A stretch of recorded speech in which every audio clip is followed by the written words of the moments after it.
to make sure everything's set up here. All right.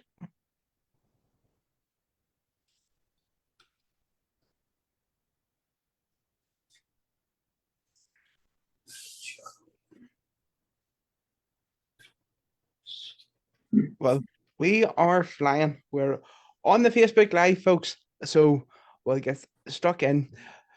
Well, it is with great pleasure we welcome you all to the music room from you're sitting in your hotel room rather comfy after a big night last night with Gene Stewart. Forever ain't long enough, and forever and a day, I never thought I was sitting having a chat with these two gentlemen. It is with great pleasure that we welcome to the music room the one and only David and Howard, known collectively as the Bellamy brothers. Welcome so much to the Northern Ireland music room. How are you both folks doing today? We're good, man. Really Very good. well, thank you. Nice Thank to be you. with you. Well, it's an absolute pleasure to be with you and for you to be with us. Basically, as we were talking there before we came on air, the music room is just to promote anyone on their journey, and to have two artists such as yourself is absolutely fantastic. And full-heartedly, thank you so much for coming on to the room. Enough of me talking. This is about you guys this evening.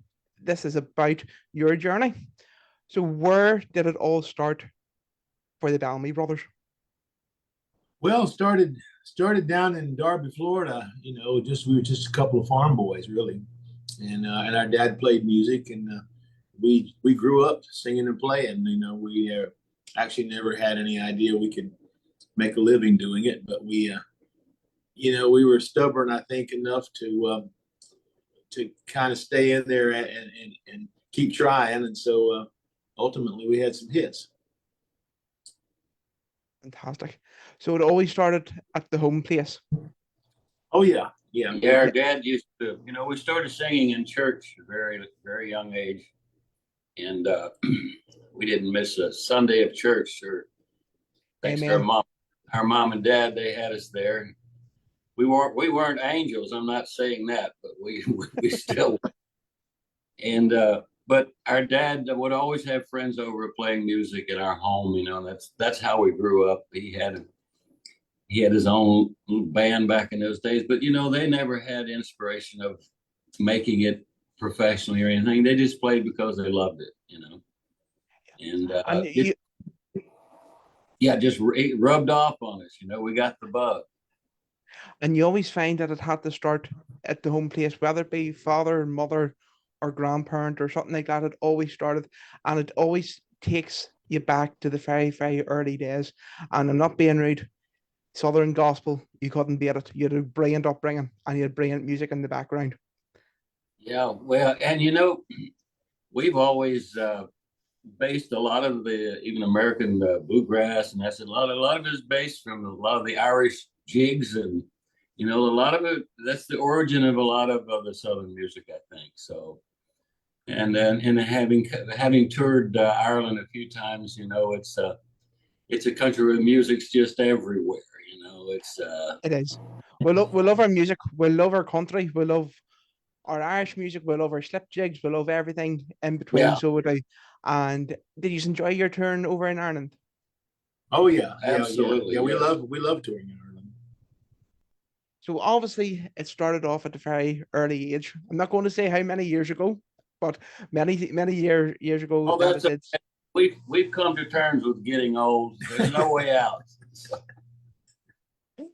And then obviously, what was the first time you really thought to yourself, like, we can make a go of this? What was the pinnacle moment for you both to say, look, right, we're going for it?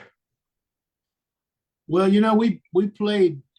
We had a band called Jericho that was on the road in the South, playing mainly honky tonks, beer joints, whatever. We played just a variety of things, and I think we found out from that that we could go out and entertain and be that an entertainment group. But it just, from where we were from, we had no idea how to get started, how to show people songs that we were trying to write or trying to work. At that point, Nashville seemed like a million miles away. Yeah. So, but I co-wrote a song with Jim Stafford called Spiders and Snakes. And it just kind of got found accidentally. Jim found it in a pile of tapes over at a producer's office, and he had a really big hit on it. He sold it at that time, back when singles were selling. He sold about 3 million singles in the U.S. And so that afforded us to kind of pursue it a little harder than we did, and we got more serious about writing. Writing was something we always wanted to do, but we weren't.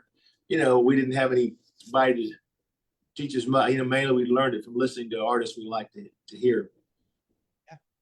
And when you're taking a song and you're writing it and everything like that, where did the inspiration then come from? Was it from what you were seeing? Was it from your experience?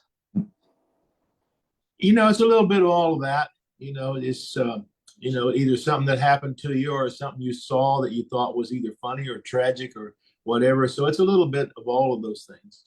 Sometimes totally fictional. It's just something you can imagine. So it does. It comes from all directions and all different ways. And do you ever just sit back and it comes to you a couple of lines and then just the music then flows in there after it then as well? Or do you sort of get the melody in your head and then try to put the words to the melody? Well, that kind of happens both ways too. Sometimes you'll get a hook line or a melody. I mean, just a few words in a hook line and walk around with that trying to put a melody to it or something. And sometimes you'll get a melody in your head you can't get out of there, and you have to find some words for it. It's kind of both ways, really. And but it's an interesting process. Excuse me. Oh, put it this way. Thank God you didn't give it up. That's all I'm saying. Thank God you stuck at it. So obviously there's been an awful lot that's been happening in the country scene from your starting out. You had the likes of yourselves, obviously. You had Trisha Yearwood, you had Vince Gill, you had Gene Stewart, then you had the old hands like Farron Young, Jim Reeves going then, Johnny Cash, Loretta Lynn, the great man himself, Conway Twitty. You were saturated with great legends at the time. And did you ever inspire, or did you ever think to yourselves, we will be up with them? We'll be there, or we'll be doing what they were doing? Did you ever think of the Grand Ole Opry would be where you were last night, would be on the cards? I think you think of it, but in the old days, I can remember as a child listening to some of those greats you were talking about, and just imagine you had there was more of a mystique about artists singing in those days, because there was no videos, so you didn't see a picture of them, but there was way more of a mystique, and you didn't have social media pounding out every move they made in their lives. So you had to make up a lot of things in your own mind, which I kind of prefer, and and you think about it, maybe you dream about it, but I don't think you really have any idea you can really ever do it. You just work at it every day, and it accumulates after a while, and that's what we've done throughout our career. We have worked at it daily for almost 50 years now, since Let Your Love Flow. So we played. We went to see, when we were kids, we went to see Johnny Cash in an old auditorium in Tampa, Florida, and Farron Young and Webb Pierce, all those guys, and the Carter family. But we some years later we were playing with Johnny in Frankfurt, Germany, and he asked us to come over. That's one of the first times we met Johnny. Yeah, it was. I think it's where we met him. And you think about when you go, and we kind of became friends as we ran into each other a lot, especially internationally, because he did a lot of overseas touring as well. But you don't think about it at the time, when you're a kid, attaining that. But it just sort of happens. There you are, standing there with Johnny Cash and just shooting the bull, and so it, it becomes more of your peers, and it's like being out at the opera. You see all these people that you heard about for years, and everybody's going in and out. But it seems normal, but it's something we don't take for granted, of course. No, and that's one thing that you have to be in this industry. You have to be grateful. You have to be thankful, because it's the audience at the end of the day is what you were. You were. So Yeah, yours. sure. And given obviously you've had the great hits, you've heard the greats. The country music now and country music then is completely chalk and cheese. It's completely different. So it is. And do you think it's what do you think what do you think is the root cause of it, first of all? I think things just evolve. Yeah. The world evolved. Look at it now compared to just the world itself. Leave out Yeah. music. We're totally different. Yeah, because films like that now too. I think we got to the point where anybody could be a star, or thought they could, because of social media or because of or whatever the case may be. But and because of being able to, anybody can sing now, because you can. everybody's pitch fixers. Yeah, everybody's a songwriter. Yeah. So I think it just got to the, to me, like people like Roger Miller and Shel Silverstein, Tom T. Hall, people like that were the great country songwriters. Yeah. But now, not leave out Haggard. Yeah, Haggard and all those guys. But now, pretty much everybody's a songwriter now. So it's kind of in their own mind. Yeah. It's not and the country songs now, to myself, to be honest with yourself, is drinking, back of a pickup and everything like that. It's not what country was, of being out in the prairie, being out in the homestead or anything like that. And I think it has to go back to the originality, back to where country was, because I'm not being rude. There is some great songs out there at the moment, but in 30 or 40 years' time, they're not going to last the test of time, such as Four Walls, A He'll Have to Go, none other than Let Your Love Flow, or If You Said You Had a Beautiful Body.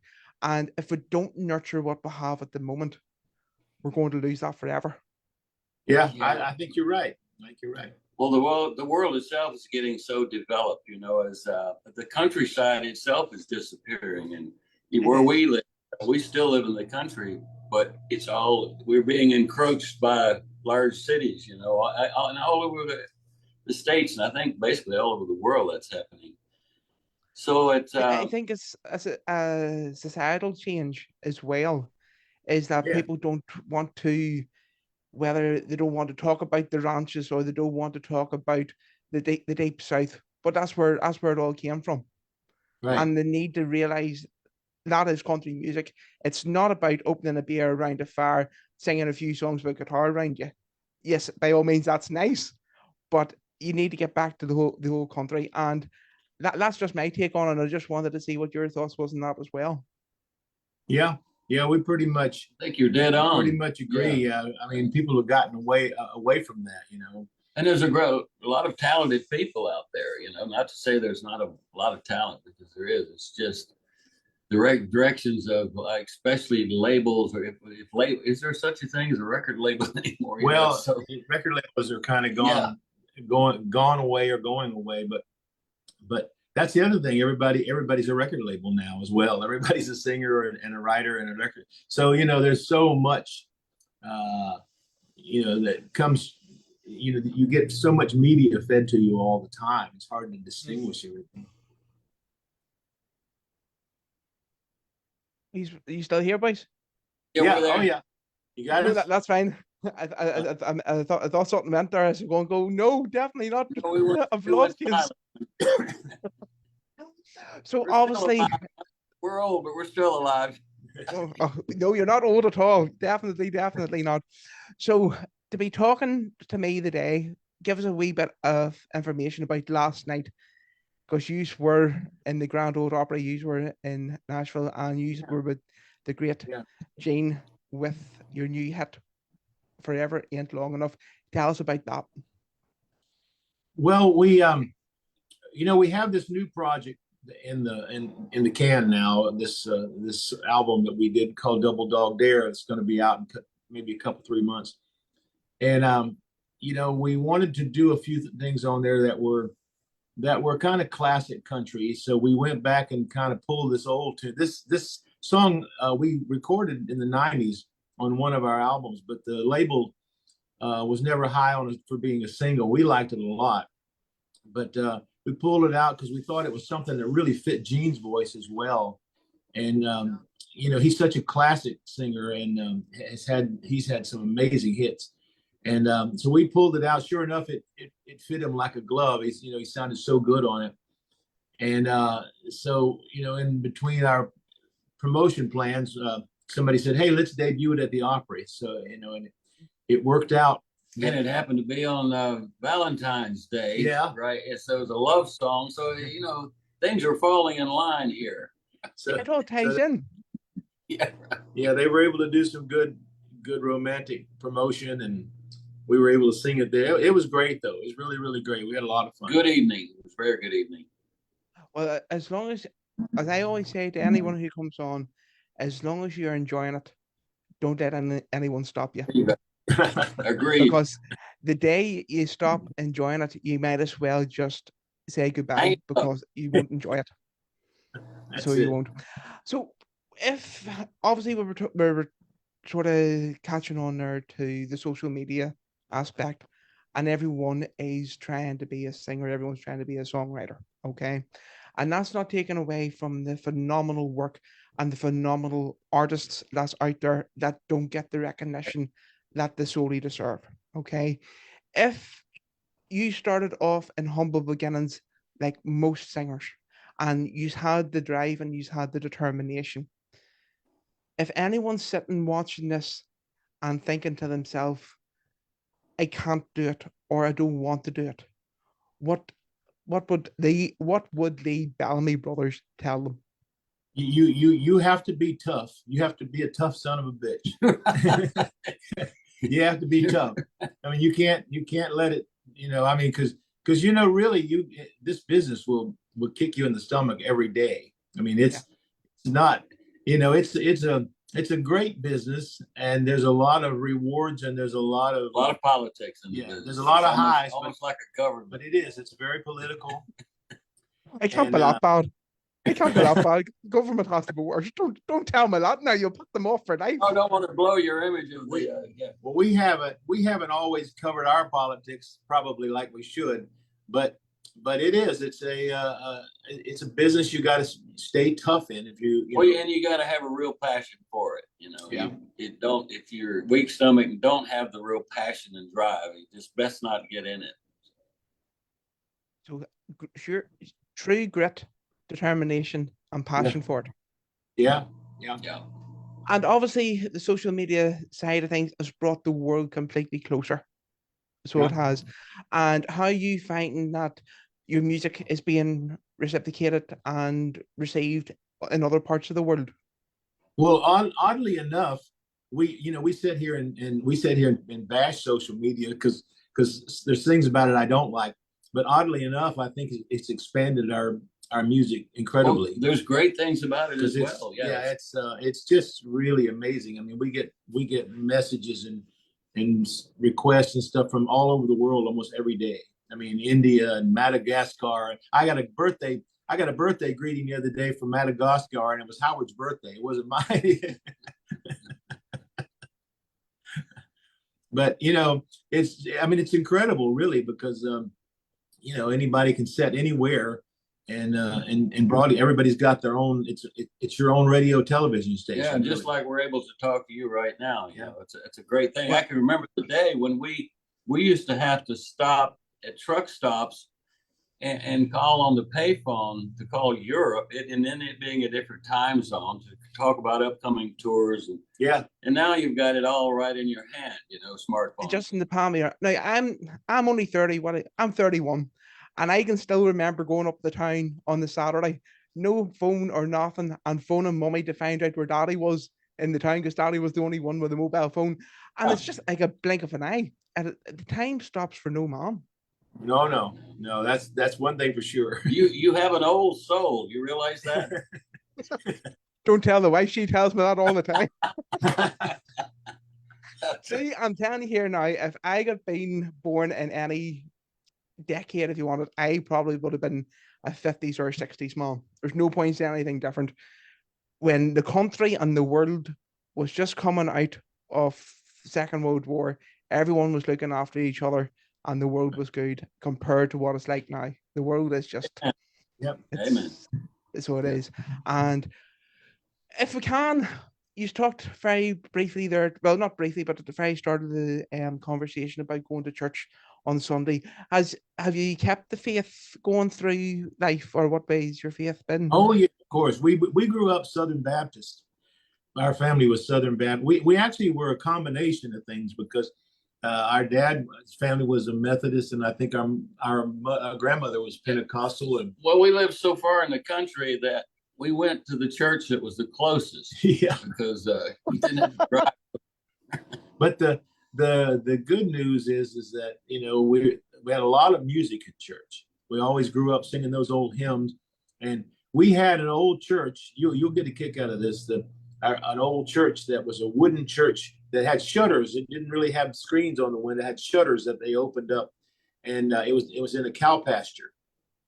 And so while the preacher was preaching, the horses would come up and put their heads in the window. Literally seen horse stick his head in the window while we were preaching because we were out in the cow pasture. Don't see that much anymore. No, sadly not. Sadly not. And it's funny you should mention, obviously, the Pentecostal and the Methodist, because in our household, my father was Methodist and my grandmother was Methodist, but my mother was Pentecostal. Right, well, right. Yeah, well, so I think that's the way it is. You always have a little mixture, but like Howard said, we had the Baptist church was the closest to us. Yeah, and we ended up going there all the time and singing. And do you ever find, obviously, that your faith has stuck by you, and it's thanks to the man above for what you have achieved? Oh, yeah. Sure. Yeah, I think even more so as you get older. I think even more so believe that because I think the more you get older, well, not even the more you get older. I think the more you see his hand in everything, the more thankful you are. Yep. Yeah, things are a little too perfect in a certain way that for it to be just the big rock falling on the earth. Big Bang Theory. It's it's a beautiful place, and it can be. Of course, it can be full of hardships at the same time, and you have to be able to take both the beauty and the hard times. And he never said it would be a walk in the park, but he said he would never forsake us nor leave us. That's it. You got it. So it is. So obviously, what is next on the cards then for the Bellamy brothers? Well, as I mentioned before, we got an album in the can that's coming out. We're into our fourth season of our reality show that we've been doing, and so it's been picking up really nicely, especially in the last season or so. And we're just finishing that up. We had a lot of great guest stars on the show. We had this season here starts out. Dennis Quaid is one of our guests on there. And so that's been going really good. We got the new album coming out. We're doing a whole bunch of touring. We're touring everywhere. So, I mean, mostly this year, I think we're mainly here still in the States, except for maybe in the fall. But then next year, there's a lot of international offers coming in again. So we'll see what we're doing there. Well, I have a small back garden, but if you are like sort of flying over Ireland, you're more than welcome to come to the shed, and I'll put you up. Don't be worrying about that. You'll be more than welcome. That sounds good. We love Ireland, and we love the UK. We love all that whole area. Is really been. We had a lot of memories there. A very good friend of mine I was talking to him during the week, and there's no point saying anything different, David and Howard. I was very nervous doing the interview because I've watched you from as a wee nipper, and I was petrified. There's no point saying anything different.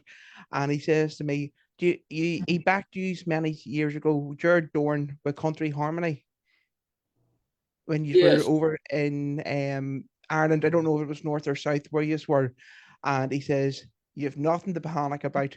They're just down to earth, and that is all I can say. You are two gentlemen, and the way I'm talking to you is the way I would talk to my own family, and I just mean that wholeheartedly. Thank you Oh, so thank so you, man. much. Thank you. That's nice to hear. Yeah. And if anyone was watching this and they're thinking of doing music, if you could give them yourself, Howard, and then yourself, David, if you could give them a brief message, what would you tell them?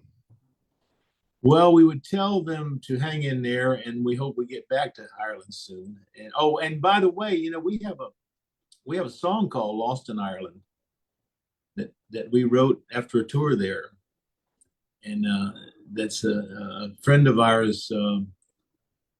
I forgot where is he? Where's he from? Where's Kieran from? Kieran he's from he was I forgot where he's from, but anyway, he played penny whistle on it. We have the real thing going on. We did a song there, The but whole we Kelly have band. we have a dab of Irish blood, I suppose, because our grandmother on her father's side was a Douglas, so it's either a Scottish Irish. So we got a dab. It doesn't take much, But you're holding on to claim it. Hold on to it and claim it. Yeah. And but all I can say is thank you so so much. Thank you, Thank you man. so so much. And if you, I just want a couple of wee quick questions, and because we're getting heaps of messages here on the Facebook, so we are, and we are being joined. An awful lot of people from home here in Northern Ireland are joining us as well, and if you can just give a shout out to the mother-in-law, it's her 60th birthday today, and Oh her yeah, name's the Net Graham. what's her name? The Net Graham. Nanette. Yeah, the Net Graham. All right. Happy birthday. Happy birthday to you. Happy birthday to you. Happy birthday, Nanette. Happy birthday to you. Well, I couldn't ask better than that, and trust me, that's got me brownie points. That is the best birthday present I got got Lynette. So when you hear your music being sung back to you, what's the feeling? What is it? It has to be some achievement. Yeah, it's a nice feeling. I think you forget. You stay so busy with what you're doing and what are you going to do next. You forget what you've done. We don't think about what we've done so much, but someone to remind you, that the impact it's had, on people, and it's a great feeling. It really is. It must be yeah, it's a reward. It is the reward. We've heard bands and acts, and not only just bands, but individuals, people from all over the world who would send us like videos, or we were checking into a hotel in India, and the bellboys started. They had worked up a version of "I Need More of You" and sang it for us, and we have some Aborigines in Australia singing "I Need More of You," and for some reason that song got around. So fantastic. Yeah, it's just amazing how much of the world we've reached, and I think that in itself has been because we came from such a remote spot on and not knowing a soul to end up knowing a lot of people around the world. It's a great feeling, and well, all I can say is here's to the next 50 years. You aren't all going right. anywhere. You're not allowed to go anywhere. All right, man. Thank you. Well, folks, I'm going to leave you with the Bellamy brothers. It's been an absolute pleasure to have you on. I really, really mean that. And from myself here in the music room, I couldn't ask for two nicer gentlemen, two legends of the music scene to give up their time to talk to me. It's an absolute pleasure. And if you want to pass the word on to Gene, he's more than welcome to come on sometime as well. And Okay, we'll get his side of things too. All right, man. It's what we are trying to do is basically break the barriers right across music, the established artists with the up and coming, and just say you're all in it for the love and the passion of it. And that is basically what the music room is. And all I can do is I give the glory to the man above. He'll make it what he wants it to be. And if he wants it to go global, he will. If he wants it just to stay within Northern Ireland, he will. But all I'm doing is trusting to the unseen hand. That's exactly what I'm doing. All right, man. That's a pretty good plan, I would say. That's a real good plan. Yeah. When you stay in that plan, you can't go far wrong, boys. You No, definitely can't. So where is next? Obviously, you're going to Texas. yeah, Few shows over the weekend. Buda, Texas is our next. It's right near Austin, the Near suburb Austin, of Austin, Texas. Yes. Fantastic. Well, what we'll do, I was quite surprised to see that you were following the music room. So I will keep on sharing your stuff. And all I can say, Howard, David, thank you. Keep up the tremendous work. And all I can say is God's richest blessing on all of your lives and what you have coming forward. Thank you, man. You too. Thank you so much. And So happy birthday, Mom. Happy birthday. happy birthday, Lynette. That is absolutely brilliant.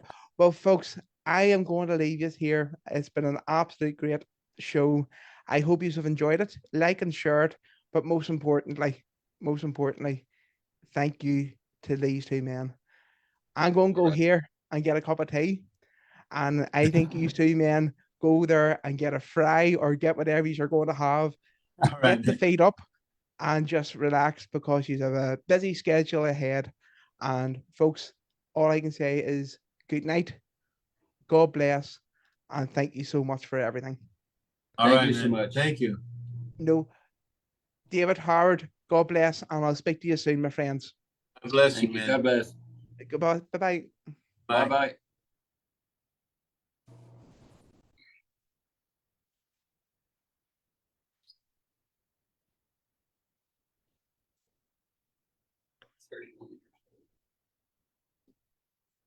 I think there's a lot of that around.